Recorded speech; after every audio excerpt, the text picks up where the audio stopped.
वाणिज्य व्यवस्था और संचालन कक्षा 12, जिसका तीसरा टॉपिक है आयोजन प्लानिंग।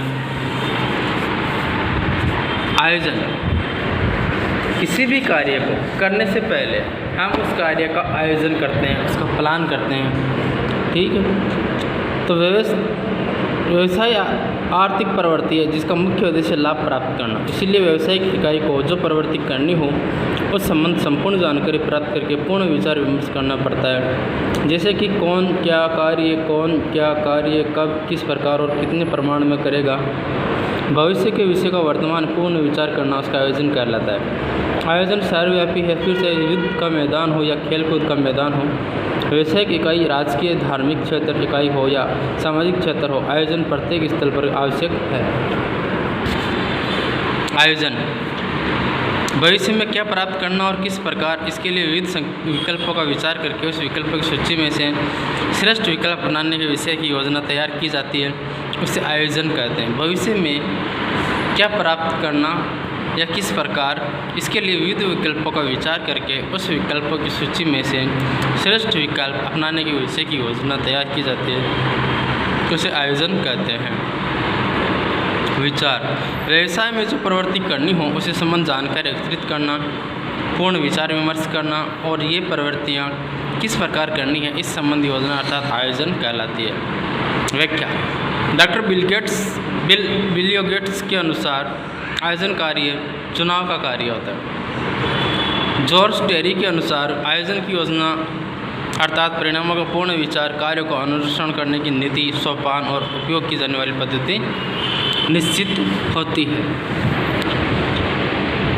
लक्षण है, कैरेक्टरिस्टिक्स है, सर्वव्यापक। आयोजन सर्वव्यापी है, प्रत्येक क्षेत्र में उपस्थिति होता है, फिर चाहे व्यवसायिक इकाई हो या राजनीतिक, शिक्षण संस्थान, धार्मिक या सामाजिक क्षेत्र हो, ये हर प्रकार का आयोजन सर्वव्यापक है। सर्वप्रथम कार्य, आयोजन संचालन का सर्वप्रथम कार्य या संचालन का प्रारंभ ही आयोजन से हो। उसके आधार पर अन्य कार्य जैसे कि व्यवस्था तंत्र, कर्मचारी व्यवस्था, मार्गदर्शन और नियंत्रण जैसे कार्य लागू किए जाते हैं। चैतन्य और बौद्धिक प्रक्रिया, आयोजन में निर्णय सोच समझ गणना के अनुसार के आधार पर होता है, इसलिए आयोजन चैतन्य और बौद्धिक प्रक्रिया है। परिवर्तनशीलता, आयोजन में विविध प्रकार की गणना और धारणी होती है, परंतु व्यावसायिक इकाई को प्रभावित करने वाले बाह्य तत्वों के आधार पर संयोग और परिस्थिति के अनुसार उसमें आवश्यक परिवर्तन करने पड़ते हैं, इसलिए आयोजन परिवर्तनशील होना चाहिए। परिवर्तनशीलता आयोजन की पूर्ण सहायता, आयोजन कभी भी जड़ नहीं होता। सावधानी, आयोजन भविष्य के लिए होता है जिसमें यदि किसी विषय को ध्यान में लिया गया हो उसका अध्ययन करना पड़ता है। इस संबंधी आंकड़ीय गणना प्राप्त करने की जानकारी में सावधानी रखनी पड़ती है। पूर्व अनुमान अनिवार्य, व्यावसायिक इकाई में आयोजन के लिए भविष्य की अनिश्चितताओं को ध्यान में लेकर पूर्व अनुमान किया जाता है, तत्पश्चात उसके आधार पर आयोजन किया जाता है। इसलिए संचालन के प्रथम कार्य के रूप में पूर्व अनुमान और आयोजन को माना जाता है।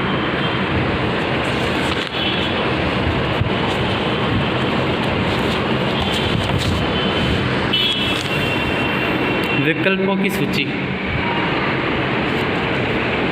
आयोजन किसी भी क्षेत्र का हो उसमें विविध प्रकार की योजना और विकल्प होते हैं। उदाहरण स्वरूप भविष्य में विक्रय वृद्धि की योजना के लिए अनेक विकल्प उपलब्ध हो जाते हैं, जैसा कि विज्ञापन वृद्धि, मूल्य में कमी, विक्रय कर्मचारी के प्रशिक्षण देना, विक्रय वृद्धि के लिए आकर्षक प्रस्ताव देना आदि में से श्रेष्ठ विकल्प को चुनना होता है। भविष्य के साथ संबंध, आयोजन भविष्य की अनिश्चितताओं का पूर्ण विचार करना होता है, तत्पश्चात इस संबंध में पूर्ण विचारधारा और धारणा की जाती है।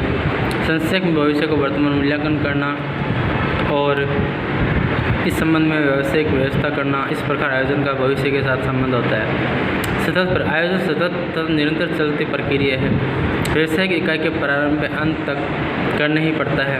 परिवर्तनीय समय और संयोगों के अनुसार इस परिवर्तन करना पड़ता है।